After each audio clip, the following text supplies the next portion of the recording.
Суштинското прашање за мене е како да успееме ние во Македонија да ги зголемуваме платите на 80% работници, граѓани наши, кои што се движат околу 27 и нагоре до 70.000 денари. Минималната плата е во надлежност на владата, така што тоа што владата не сака да ја покачи минималната плата, тоа е чисто одговорност само на владата. Ја ги охрабрувам работодавачите да излезат од таа некоја зона на мајндсет дека треба што помалку да му се даде на работникот. Како може јас да не ги почитувам законите?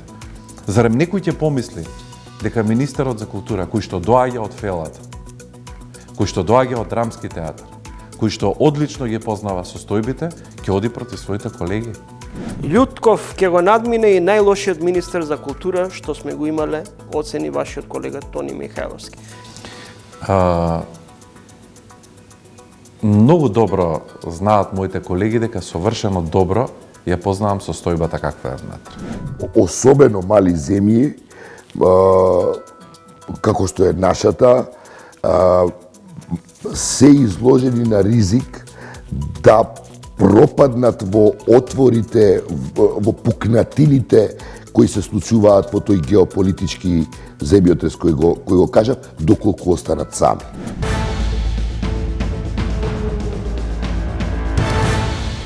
Недела на протести. Работниците кренаа глас. Најавуваат и генерален штрајк доколку не им се излезе во пресред на нивните барања. А барањата се јасни. 600 евра минимална плата и 100 евра за сите. Дали овие барања се оправдани или не? Гостин во ова издание на Тренинг, универзитетскиот професор по трговско право, по трудово право, Лазар Јовевски. Добре дојдете во емисијата. И благодарам на поканата. Професор Јовевски, сметате ли дека се оправдани или пак неиздржани барањата на работниците, а тоа е зголемување на минималната плата на 600 евра? Видете, работниците генерално секое нивно барање треба да се земе во предвид, секое нивно барање сериозно треба да се разгледа и секое барање на работниците, ако се ставиме во челите на работниците, е оправдано. Затоа што станува збор за права кои што се однесуваат на повисок стандард, на подобра живеачка, на достоинствена работа и така натаму, остварување на правата. Меѓутоа, дел од правата кога се бараат, особено од аспект кога зборуваме за социјален диалог, да речеме, или за колективни преговори, колективно преговарање, многу често се зима во предвид на премиса тоа што е реално, што е можно да се оствари во дадениот момент, соодветно на самите услови на пазар на труд, самата економија и другата преговарачка страна. Сега, ако го разгледуваме македонскиот контекст, што е тоа што во Македонија денес може да биде реално, според мене овие барања кои што беа сега изложени се под знак прашалник. Во која смисла се под знак прашалник? Зошто под знак прашалник? Зошто? Затоа што видите, имавме една хронологија на барања, кои што пак велам се легитимни, но дали можат и како се применливи во реалноста денес. Имавме барање од 450 евра зголемување на минимална плата, која што еволуираше во 500 евра, за да сега веќе се поставува на дневен ред прашањето за 600 евра минимална плата. Меѓутоа во меѓувреме се зголеми животни, се покачи речиси сите цени на суровините. Животниот стандард поскапе. Има тука вистина во ова што го говорите, значи одредена инфлација постои, одредени ценовни разлики се случуваат, што е, би рекол, еден процес кој што од нас не опфаќа и не само сега, туку и во минатото. Но, поентата ми е дека ако ги гледате таа хронологија на зголемување на барањата за минимална плата, ќе заклучите, ќе дојдете до една констатација дека 2024 беше на почетокот 450, за да по изборите биде 500 евра, за да од пред неколку месеци се стави на дневен ред 600 евра.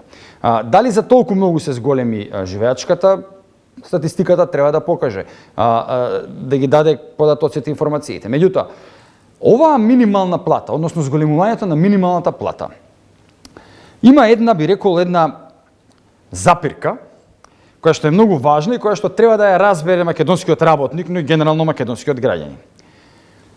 Суштинското барање, според мене, не е во тоа да се зголеми минималната плата, туку да имаме реален раст на сите останати плати.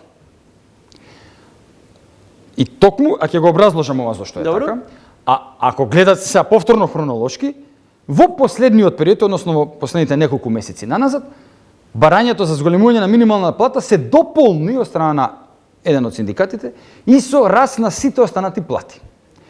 Претходно тоа барање не постоеше, немаше таков тип на барање, односно само се говореше 2024-2025 се говореше за минимална плата и раст на минимална плата како главно барање на еден од синдикатите.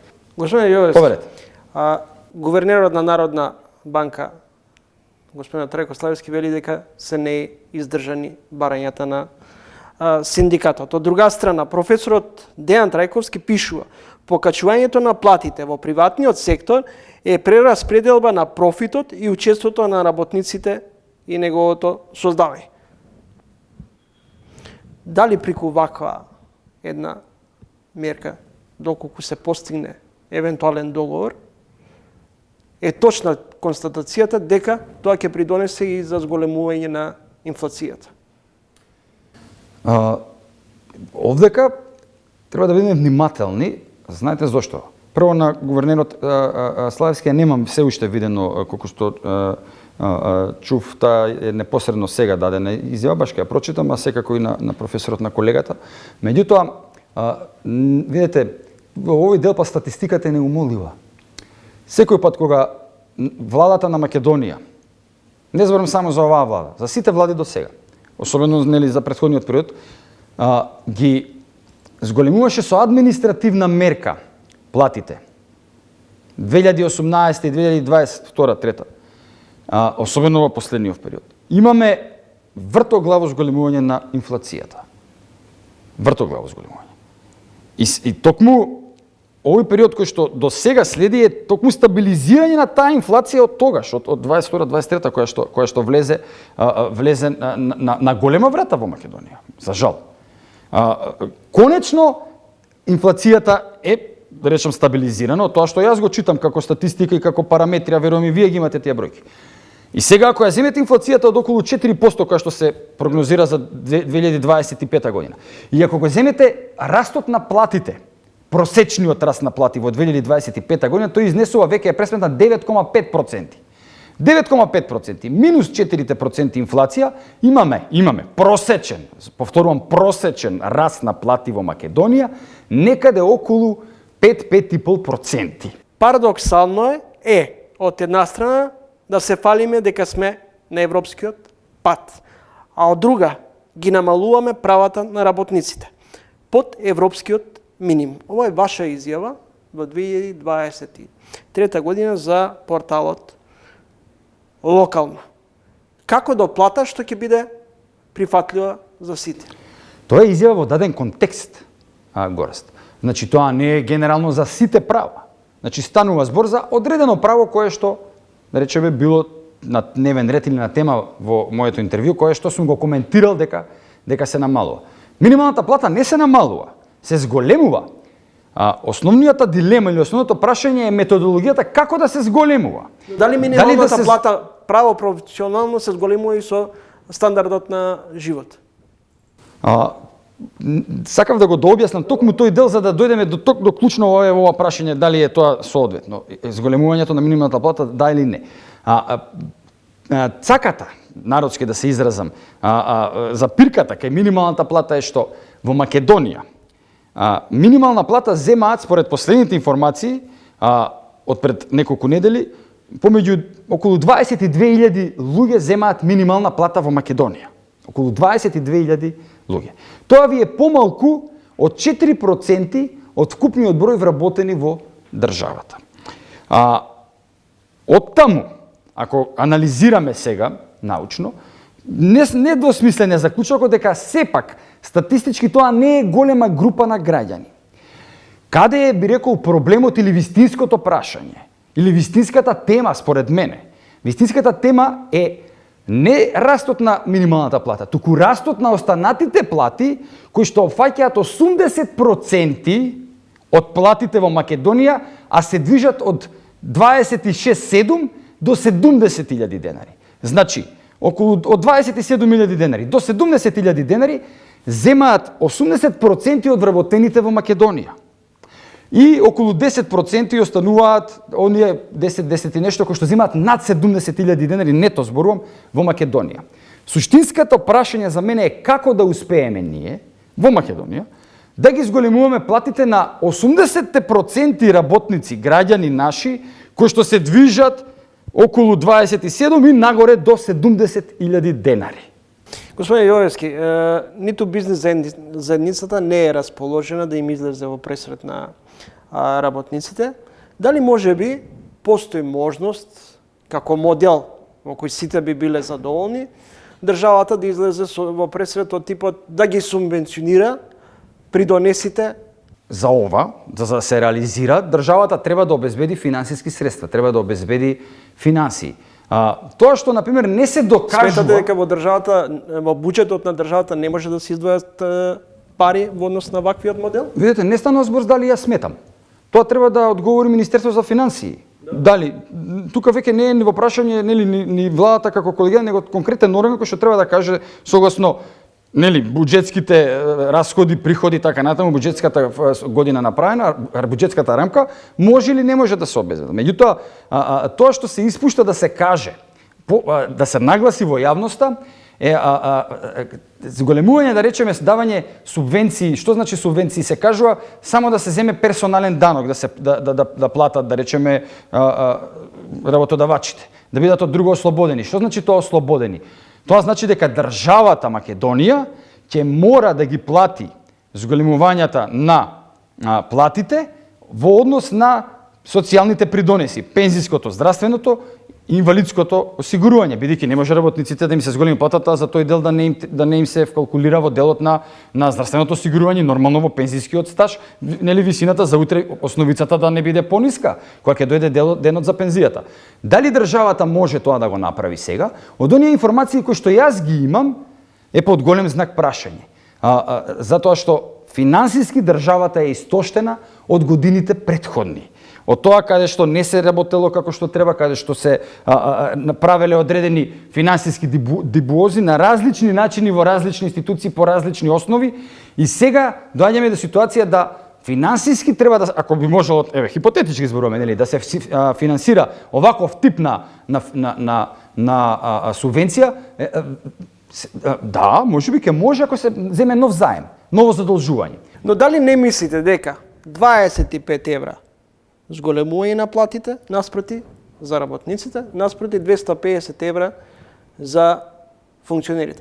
Дали со ова не се подјадува, не се продлабочува социјалниот јас?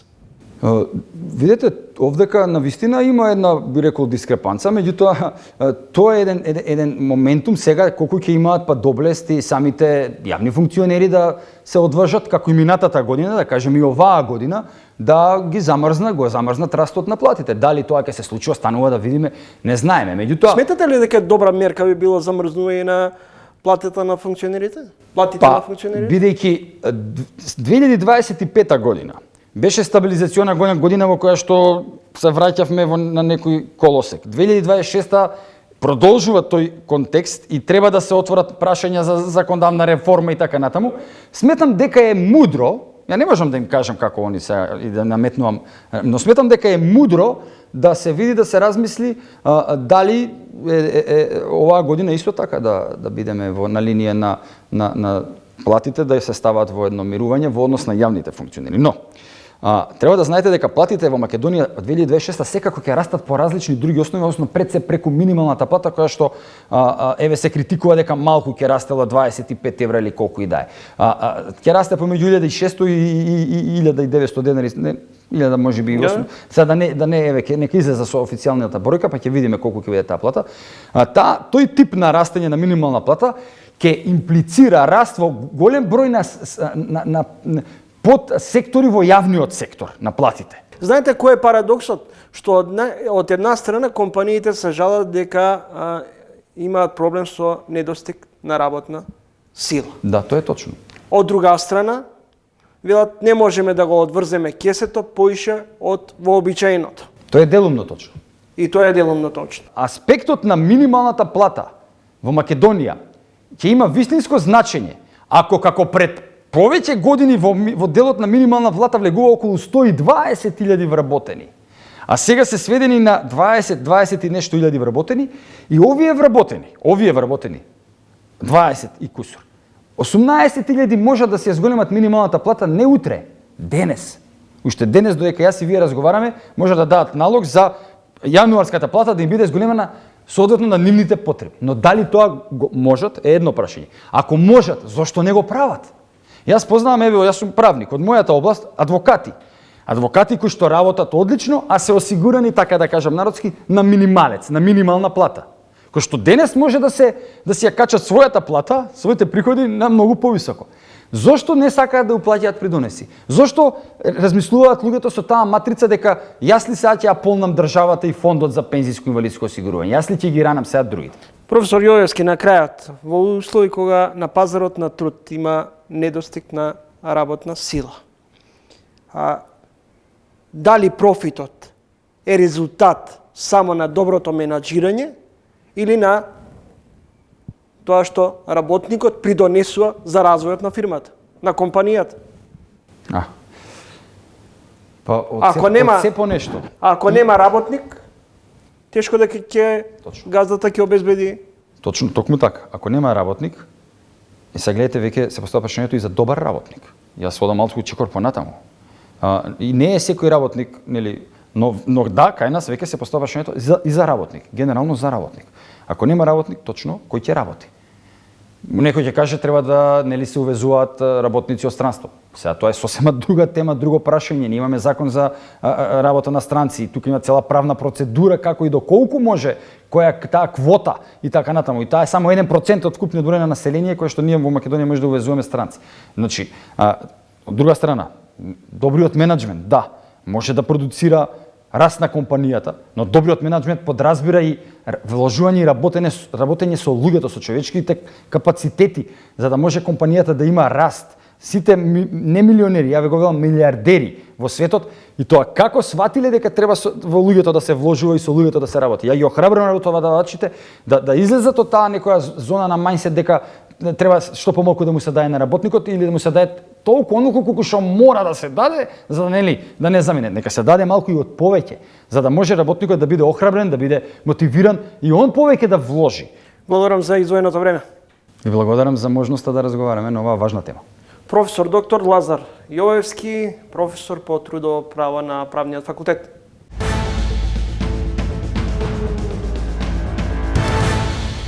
Го проследивте интервјуто со Лазар Јовевски, универзитетски професор по трудово право, а во последните минути разговарам со Бранимир Јовановиќ. Токму на почетокот разговорот околу барањата на синдикатот. Може ли да се стигне до заеднички прифатливо решение, од кое и државата, и работниците, но и бизнес заедницата ќе бидат задоволни?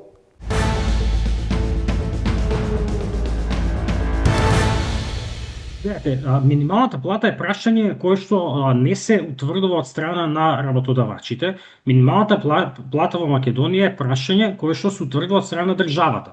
Има закон за минимална плата и законот вика дека минималната плата ја поставува владата, се разбира по насока, земајќи предвид што ќе каже економско-социјалниот совет, ама никаде законот за минимална плата не кажува дека тоа што економско-социјалниот совет ќе се договори или нема да се договори е обврзувачки. Минималната плата е во надлежност на владата, така што тоа што владата не сака да ја покачи минималната плата, тоа е чисто одговорност само на владата, не е тоа на бизнисмените, не е тоа на синдикатите, не е на Трајко Петко, ММФ, кој да е Европска унија, туку тоа е на владата. Нашата влада, моментално македонската влада, не сака да ја покачи минималната плата, не само сега, веќе година и пол не сака да ја покачи минималната плата. Една од идеолошки причини, затоа што тие се десничарска влада и ВМРО никогаш не била на страна из историјата на Македонија, никогаш не била на страна на работниците, никогаш не била на страна на сиромашните, никогаш не била за социјала, за покачување на плати, за борба против сиромаштија.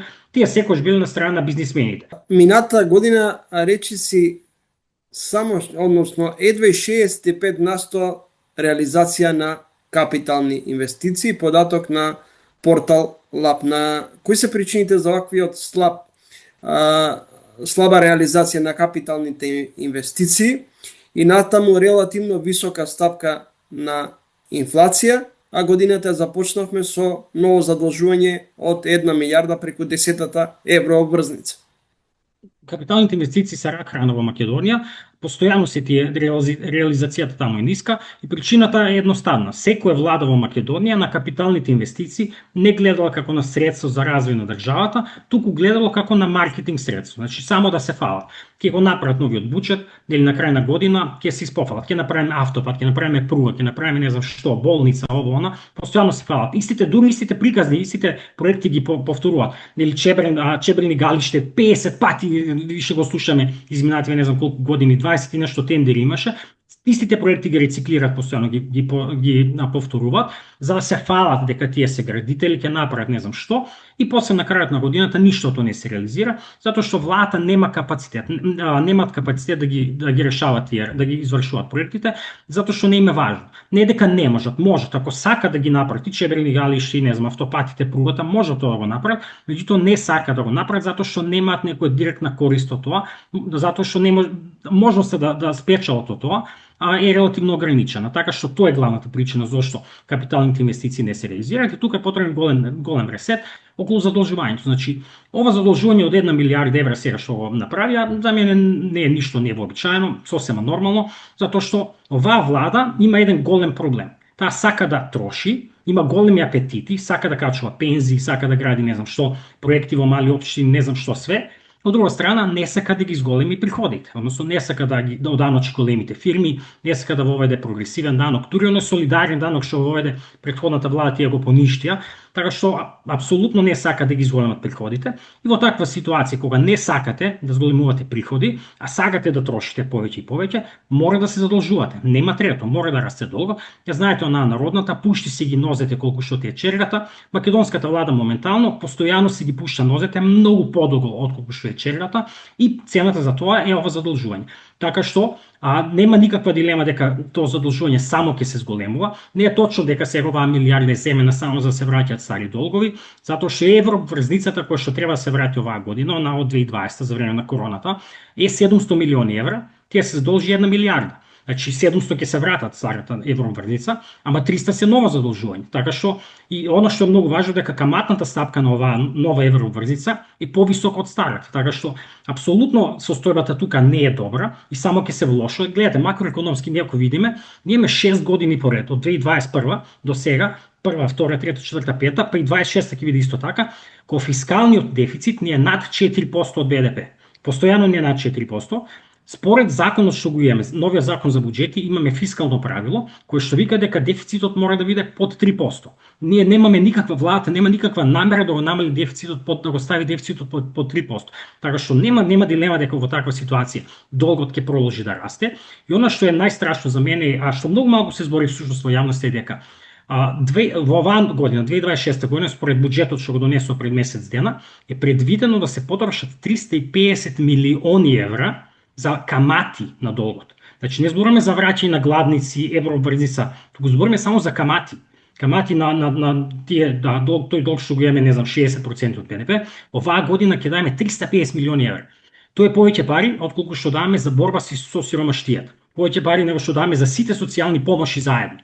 Така што, тоа пред само неколку години, ја кога бев дел во министерството, кога ние бевме во Министерството за финансии, тој износ беше 150 милиони евра. Значи за 6-7 години е повеќе од дуплиран тој износ. Пред 15 години, така нешто, 2010 година, така нешто прилика, тој износ беше само 50 милиони евра. Значи за 15-20 години тој износ се зголеми 7 пати, од 50 милиони евра на 350 милиони евра и само ќе расте во наредните години, затоа што владата само сака да троши, а не сака да ги зголеми даноците. Така што апсолутно иднината е дека или ќе расте тој долг се повеќе и повеќе, или владата ќе мора да ги зголеми приходите, пошто не верувам дека ќе ги скратат трошењата, не сакаат, пензиите не сакаат да ги, не само да ги намалат. Ја не сум за намалување, се разбира, меѓутоа тие сакаат да ги зголемуваат повеќе од она што е предвидено. Ја дури не сум ни против тоа, ја ги разбирам тие, ја викам дека пензиите треба да растат, само што мора да ги зголемите даноците.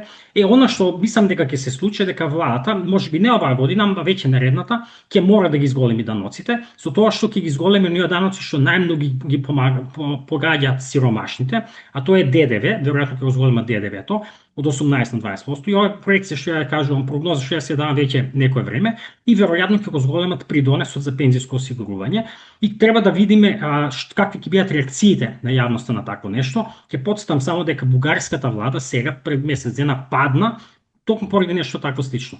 Изголемија придонесите, не знам за колку проценти, и некои други даноци сака да зголема, така што треба да видиме дали во Македонија ќе се случи такво нешто, ама со вакво неодговорно однесување од страна на владата, кога трошите за глупости, за непотребни работи, а не сакате да ги даночите големите фирми, богатите, не сакате да зголемувате плати слично, мислам дека нема друга иднина. Благодарам за издвоеното време. Фала на вас.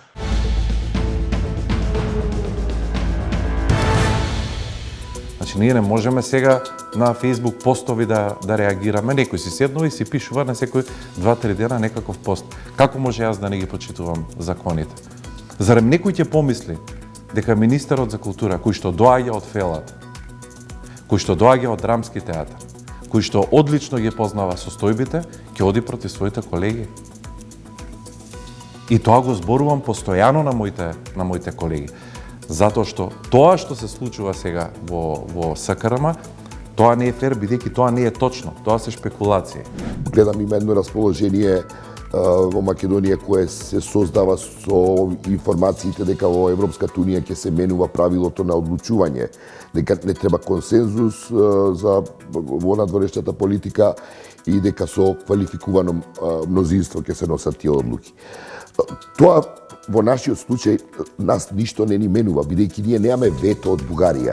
Ние со Бугарија имаме постигнато договор, тој договор е дел од европската рамка преговарачка и просто нема вето кое Бугарија треба да го оттргне, туку има Европски совет кој евентуално би требало да промени европската рамка.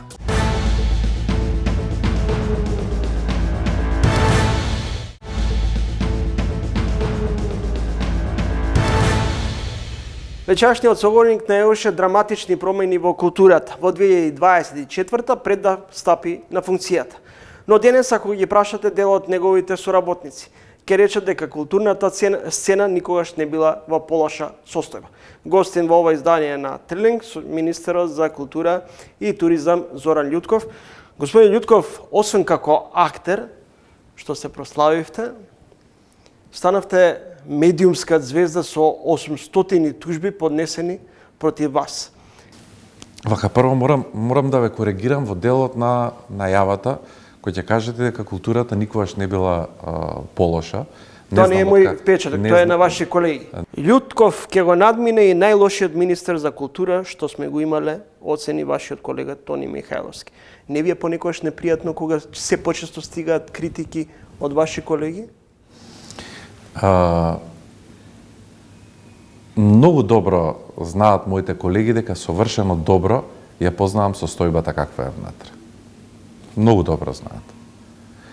И веројатно заради тоа сум еден од најнапаѓаните министри за култура, затоа што совршено добро ја познавам состојбата во институциите. Сметате дека ви завидуваат? И кога не да ми завидуваат, немаат потреба да ми завидуваат.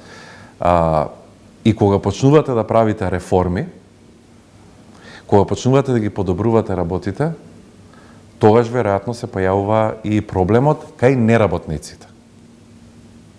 Ова не се однесува на Тони воопшто, бидејќи никогаш како човек, ниту како колега, нема да јавно да зборувам против некого.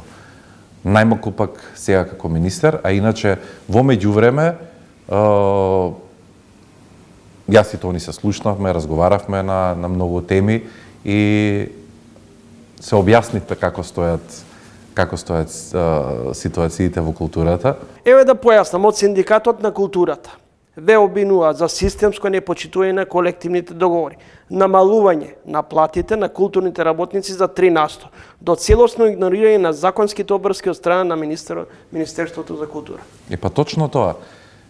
Видете, голем дел од членовите на СКРМ, јас сум бил член на СКРМ, не се сложуваат со ова. Значи, ние не можеме сега на Facebook постови да реагираме. Некој си седнува и си пишува на секој 2-3 дена некаков пост. Како може јас да не ги почитувам законите? Зарем некој ќе помисли дека министерот за култура, кој што доаѓа од фелата, кој што доаѓа од драмски театар, кој што одлично ги познава состојбите, ќе оди против своите колеги? И тоа го зборувам постојано на моите колеги.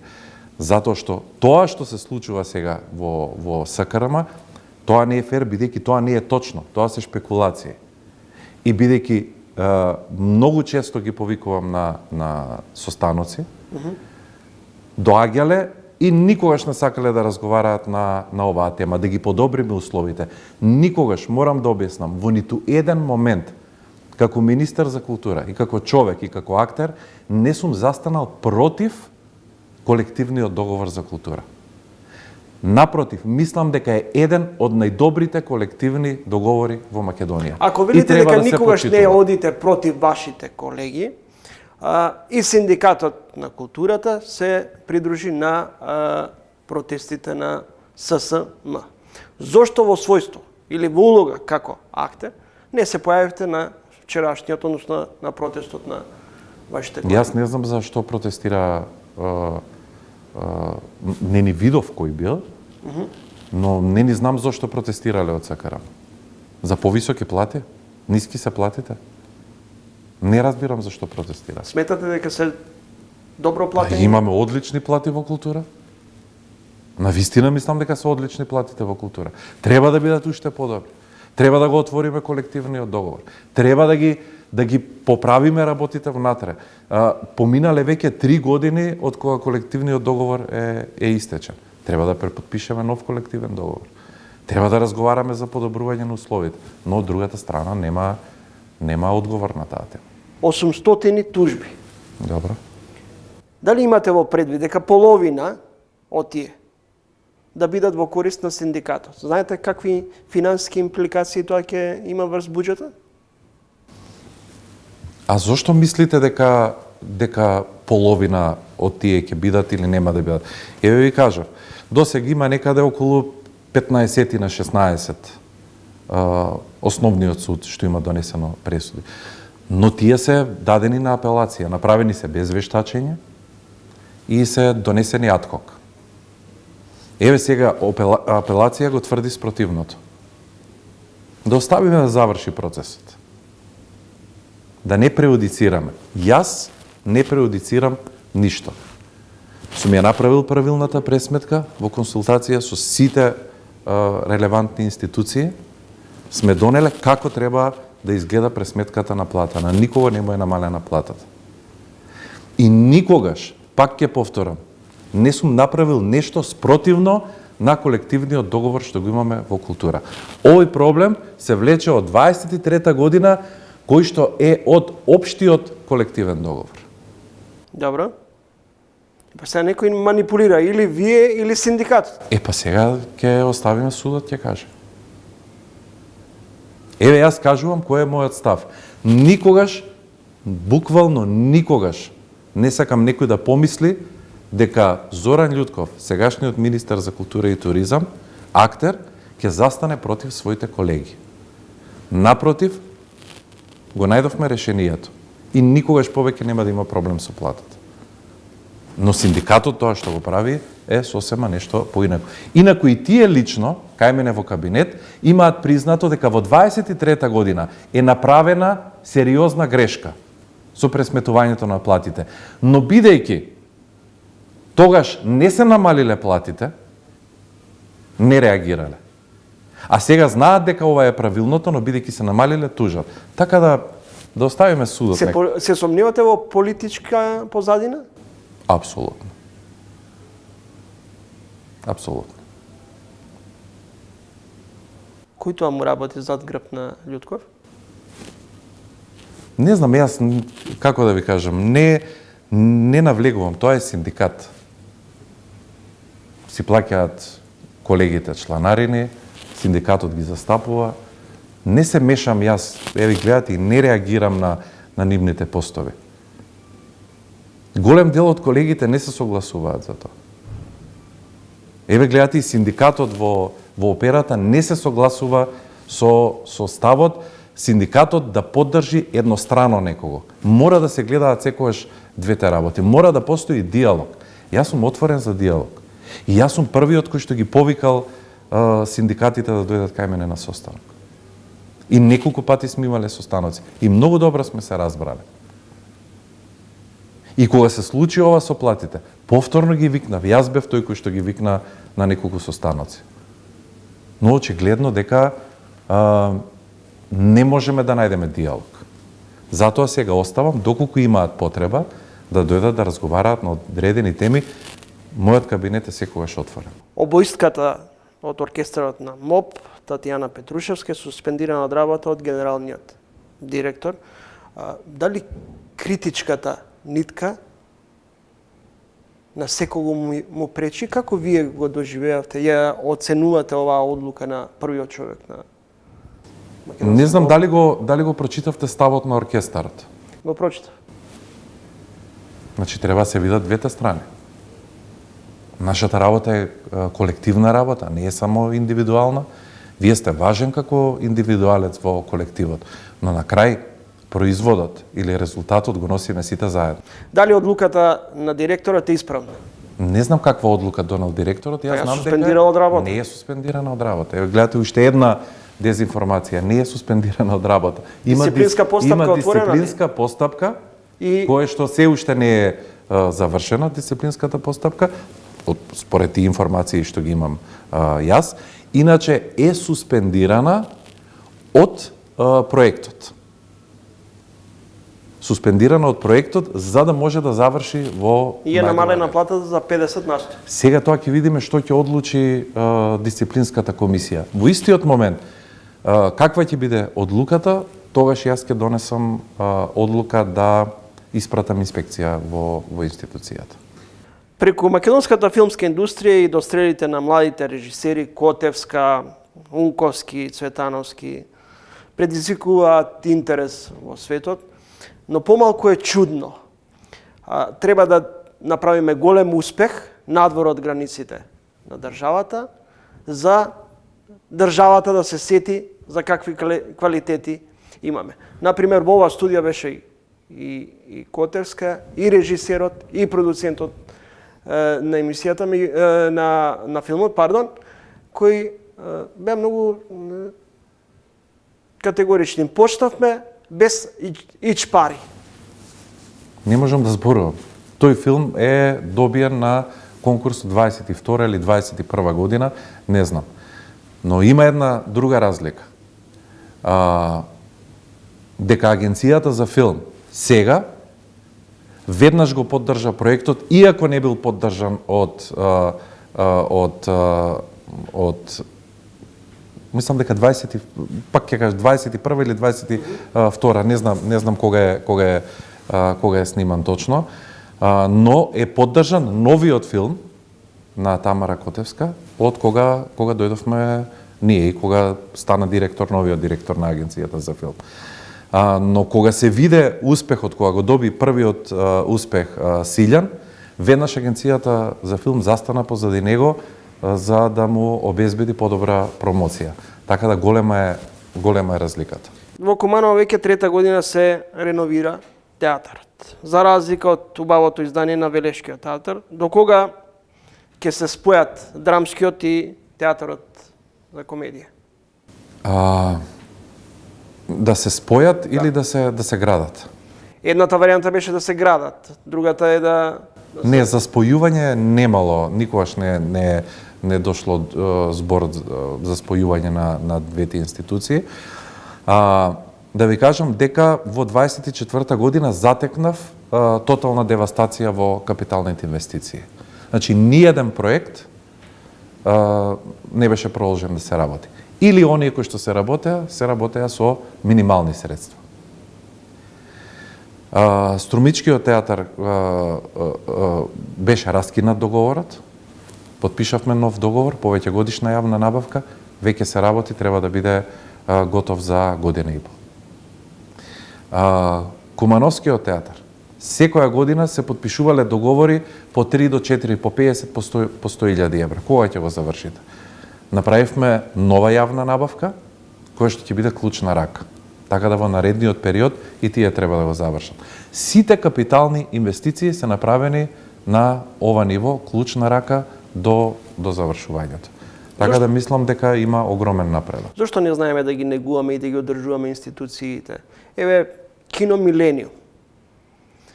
Универзална сала после пожарот никако да почне да се реновира.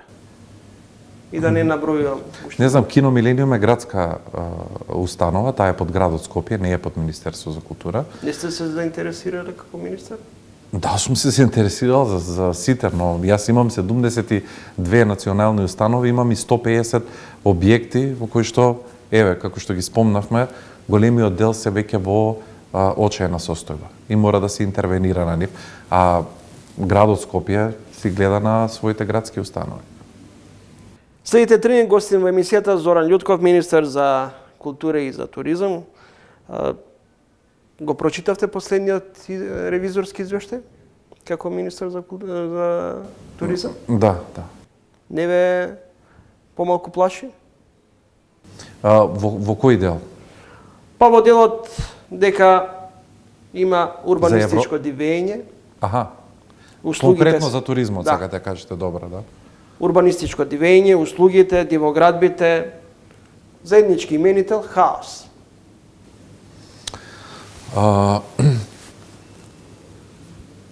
Мораме да ги разграничиме работите.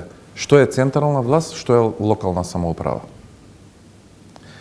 Значи, ова сега што го гледате, ништо од тоа не е во ингеренција на Министерството за култура и туризам. Вице-премиерот и министер за транспорт и врски, а и денеска пред да влезам во студио, прочитав дека ќе се стартува со уривање на дивоградби. Да, и веќе е избрана компанија за уривање на дивоградбите. Зошто тогаш е дозволено во заштитени подрачја во Охрид да се градат згради?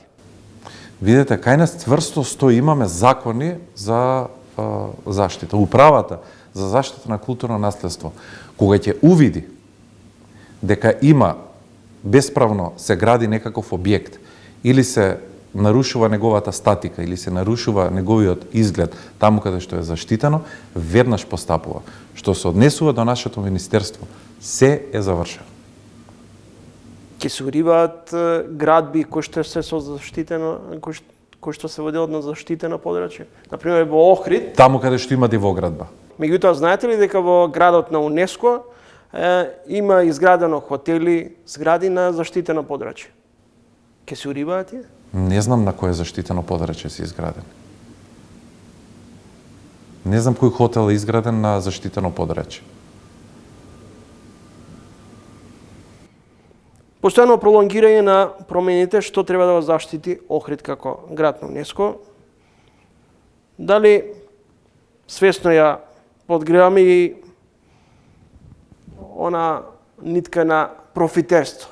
Прво да се профитира, а потоа да се размислува дека сепак се направило штета на заштитени делови од градот. Пак ве прашувам, на кои заштитени места е направена таа штета? Знаете ли во Охрид каде има изграден хотел? Не знам, има многу хотели. Меѓу тие хотели, еден од тие хотели е изграден на заштитено подрачје. Не знам за кој Не хотел знае. не зборува. Има неколку хотели, има и во Лагадин. Во Лагадин има изградено еден. Тој е на, да речеме, многу блиску до патот, но не знам дали е на заштитено подрачје. Сакам да ви кажам, има некои работи, треба да ги разграничиме што се под Министерство за животна средина, некои што се под Министерство за транспорт и врски, некои се под Министерство за култура и туризам, нешто е под локалната самоуправа. Затоа мора да ги разграничиме работите. Иначе, во Комисијата за УНЕСКО, исто така се застапени сите овие министерства и секое министерство има своји ингеренции во тој дел и во делот на законите. Затоа да разграничиме што е под локалната самоуправа, а што е под централната власт. Како доаѓате до констатација дека нас, како држава, ние загрозна македонскиот јазик и идентитет? Зошто некој да не го загрозува? Па вие тврдите. Јас? Да. Не знам, кажете ми каде сум го тврдел дека јазикот не е. Па од позиција на опозиција, на пресконференција велевте дека претходната власт ги распродава националните интереси, дека не го заштитува македонскиот јазик и идентитет. Јас сум го кажал тоа на пресконференција. Не сум сигурен. Сметате дека Преспанскиот договор е добро решение? Видете, не може да биде нешто добро доколку ви е сменето името на земјата. Не може да биде нешто добро. Не може да биде нешто добро ако некој бара постојано да правите некакви отстапки. Не може да биде добро. Не може да биде добро ако постојано правите компромиси. Мора да застанеме заеднички и да кажеме овака веќе не може. Добро, ако овака веќе не може, како може? Па не знам, постојат институции, постоиме како влада, преговараме и стоиме на нашите ставови. Благодарам за издвоеното време. Да, благодарам на поканата. Зоран Љутков, министар за култура и за туризам.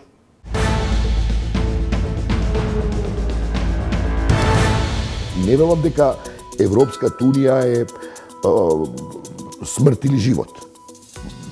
Но луѓето, особено владеачката елита, ако веќе нема намера да го прифати, да прифати европската рамка за преговарачка во која се состои барањето за внесување на бугарите во уставот, мислам дека е коректно, некој тука има и одговорност на јавноста да и понуди концепт.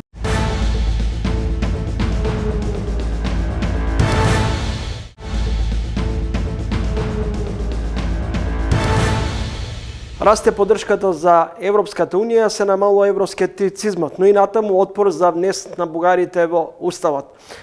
Ова е последната анализа на Евробарометар, реализирана заедно со Институтот за демократија.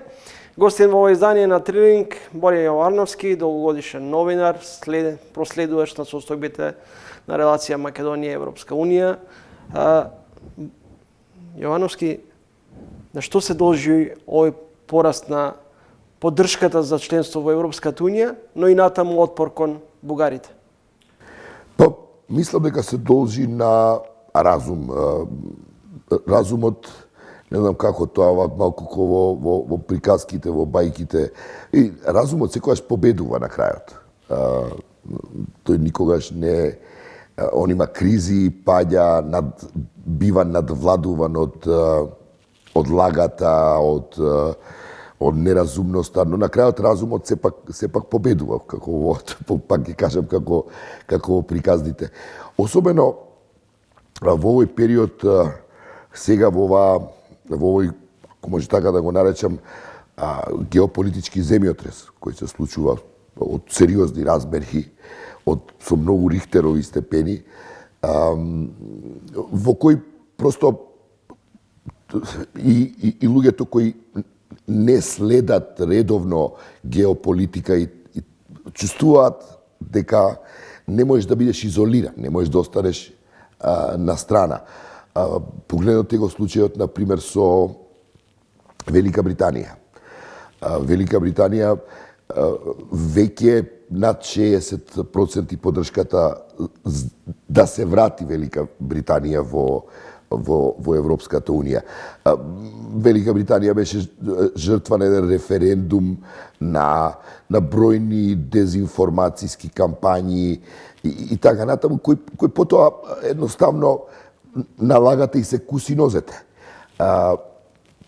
Потоа британците сами видоа што се изгубија, кои се бенефити ги изгубија. И тоа зборуваме за кралство, зборуваме за Велика Британија, не зборуваме ние за било која држава.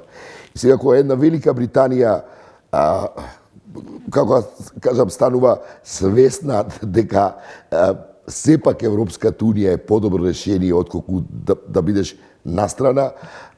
Логично е по мене и едно општество какво што е нашето да се буди тој во најмала рака ако ништо друго инстинкт на преживување. Или интуиција една дека не можеш да останеш настрана. И во таа мислам дека во голема мера е значајно тоа што го гледаме во непосредното окружување наше.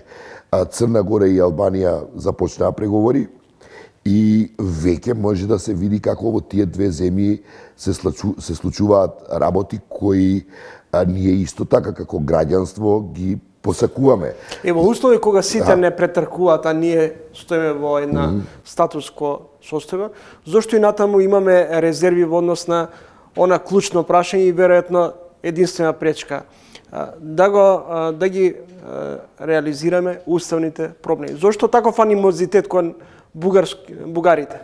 Види, Горас тако јас ја разбирам емоцијата на нашите сограѓани.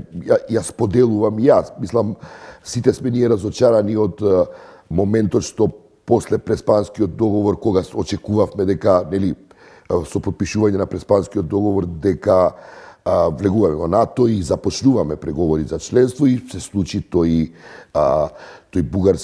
бугарски список на бугарски барања кои беа испорачани, кои не повредија. Зборувам за сите нас. Никој не е имун кон тоа, ако може да речам, неочекувано излетување или барање или притисок кој стигна од нашиот источен сосед. Но воедно, види, морам да кажам дека и тој анимозитет се дуплираше или триплираше, ако сакаш, ако да се изразам во таа смисла, врз база на повторна една дезинформацијска кампања и на база на лаги, како да ти кажам. Например, ќе бидам краток. Не постои вето бугарско. Гледам има едно расположение во Македонија кое се создава со информациите дека во Европската Унија ќе се менува правилото на одлучување, дека не треба консензус во надворешната политика и дека со квалификувано мнозинство ќе се носат тие одлуки. Тоа во нашиот случај нас ништо не ни менува, бидејќи ние немаме вето од Бугарија. Ние со Бугарија имаме постигнато договор, тој договор е дел од европската рамка преговарачка и просто нема вето кое Бугарија треба да го оттргне, туку има Европски совет кој евентуално би требало да промени европската рамка. Во што не верувам дека ќе навлегуваат во Европскиот совет. Мислам, колку што знам, направени се повеќе напори, нашава дипломатија на таа тема разговарала со сите наши партнери и многу ни е познато што имаат добиено како одговор. Втора работа е тоа едно претерување ова околу македонскиот јазик, дека македонскиот јазик е негиран и така натаму, што е една повторно дезинформација, бидејќи македонскиот јазик, председателката на Европската комисија рече едва и чекаме да имаме уште еден јазик официјален во Европската Унија, со што ќе се збогати, нели, таа лингвистичко богатство на Европската Унија.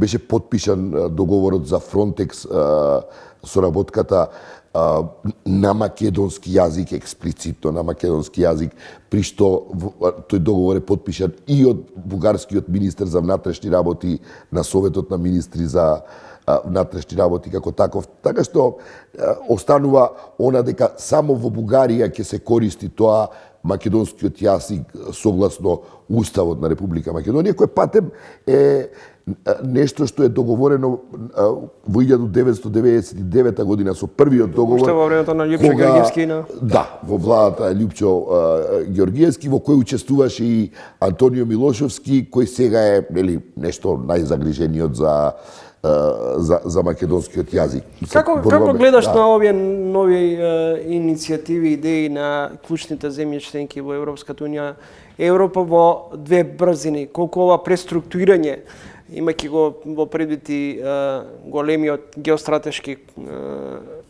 големите геостратешки прегрупирања. Вашингтон на некој начин со подценување гледа кон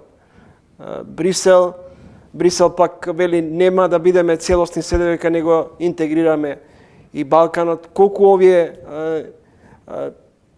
игри помеѓу Западот и Истокот, помеѓу големите и помали сили ќе бидат на некој начин и колатерално штета земите кандидати? Па, вака, да, особено мали земји, како што е нашата, се изложени на ризик да пропаднат во отворите, во пукнатините кои се случуваат во тој геополитички земјотрес кој го кажав, доколку останат сами. Она што е во наша корист е што во Европската унија по руската агресија на Украина се создаде една свесност за потребата од целосно обединување на континентот. И таа политичка волја, политичка одлука која до случувањата во Украина имаше многу дилеми во Европската унија околу проширувањето, кога, зашто, како и така натаму.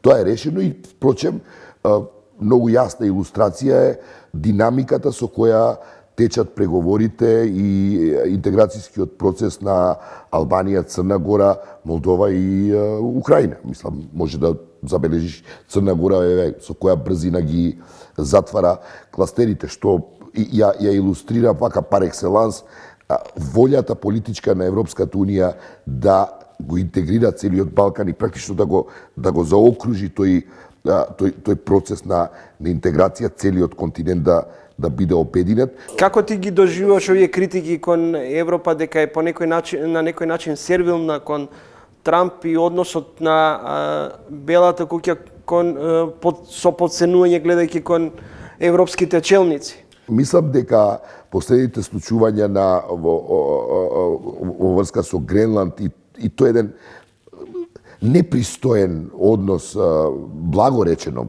непристоен однос на Трамп во однос на стратешките партнери во Европа, мислам дека прели чашата и мислам дека од тој момент сме сведоци на една сосема друга реторика во Европската унија, еден сосема друг однос. Забележав една изјава од еден дипломат европски кој вика го поминавме Рубикон, нема враќање назад во однос на Америка, така што веќе станува проблем за Америка дали ја губи Европа како стратешки партнер. Гледам огромна делегација деновиве на Велика Британија во Кина. Тоа го прават и другите европски држави. Се случи огромен, многу сериозен договор со Индија. Се случи договорот со Меркосур, така што европскиот слободен пазар станува пазар со над милиарда потрошувачи, поголем од Соединетите американски држави. Така што мислам дека понекад топката се префрла во Америка која ќе треба да се подзамисли што уствари губи, бидејќи губи едно стратешко партнерство, стабилно партнерство со многу коректност на кое се работело од 45-та година па се до денеска, кој сега почнува да се распаѓа и мислам дека на крајот сметката за тоа сепак ќе платат самите американци. Колку ние како држава знаеме да ги читаме пораки и нови прегрупирања во светот. Или ние сме само една мала точка во сите тие играри, иако ние дома па премногу значење самите на себе си даваме. Прашањето е добро, за жал многу малце се обрнува внимание, а фактот што сме мала земја, мислам мала земја која социоекономски е се уште кревка во секој поглед, кревка. А особено кревка кога е соочена со едно такво турбулентно време на глобалната сцена.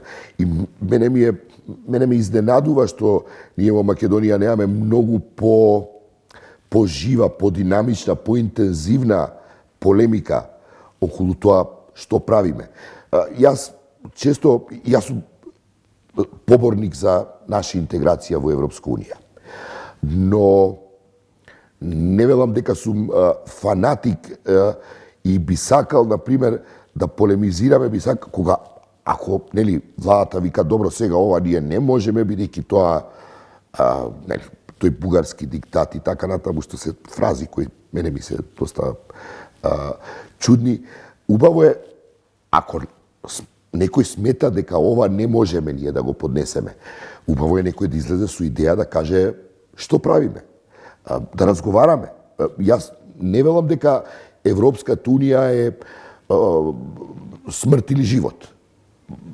Но луѓето, особено владеачката елита, ако веќе нема намера да го прифати европската рамка за преговарачка во која се состои барањето за внесување на бугарите во уставот, мислам дека е некоректно некој, туку има и одговорност на јавноста да и понуди концепт, да каже кои се проекциите, каде одиме, што ќе правиме. Можеме ли ние да обстанеме во Европската унија? Можеме ли ние да како изолирано, како некакво острово во Европската унија со лоши односи со Бугарија, со односи кои се на биолошки минимум со Грција, слични односи со Албанија. Мислам, не разбирам. Морате во некој момент да понудите некои опции. Еве, например, нека е БРИКС. Но дајте да разговараме јавно, да отвориме една полемика. Колку е тоа воопшто реална опција? Можеме ли ние во БРИКС? Што добиваме ние од БРИКС? За Европска унија точно знаеме. Знаеме фондови, гледаме како се развиваат, гледаме Хрватска што се случи од како стана земја членка на Европската унија. Гледаме во Македонија, ми е жал што нема повторно никаква дебата околу тоа кога ќе се деблокираат средствата од ИПАРД. Сега во јануар требаше да има повик ИПАРД од кои добри 100 семејства би можеле да развијат мали и средни бизниси, да запослат луѓе во руралните средини, што е доста значајно за една мала земја каква што е Македонија. Тие средства се блокирани заради корупција во нашите институции.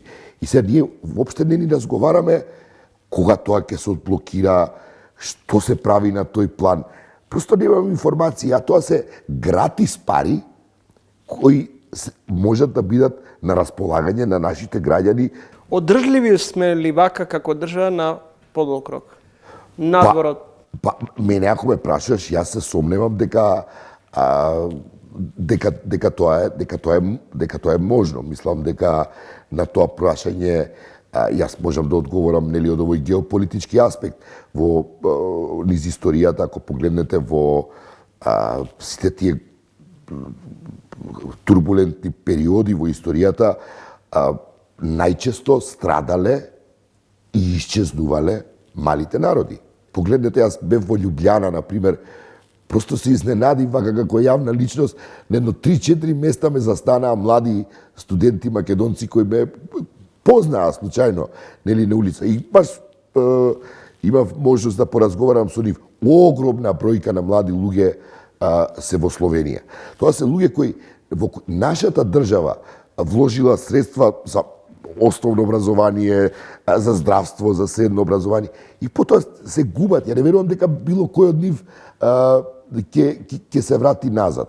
А словенците практично им даваме Работна сила. Работна сила, но и интелектуален потенцијал кој ќе си остане во Словенија и ќе работи во функција на развој на словенечкото општество, не на нашето. И просто немаме, мала е бројката на луѓе, ние треба да борбата да зачуваме таа некоја критична маса која може да ја износи или да ја демонстрира државотворноста наша или како кажам, креденцијалите за тоа дека можеме да бидеме држава. Благодарам за гостувањето. Благодарам.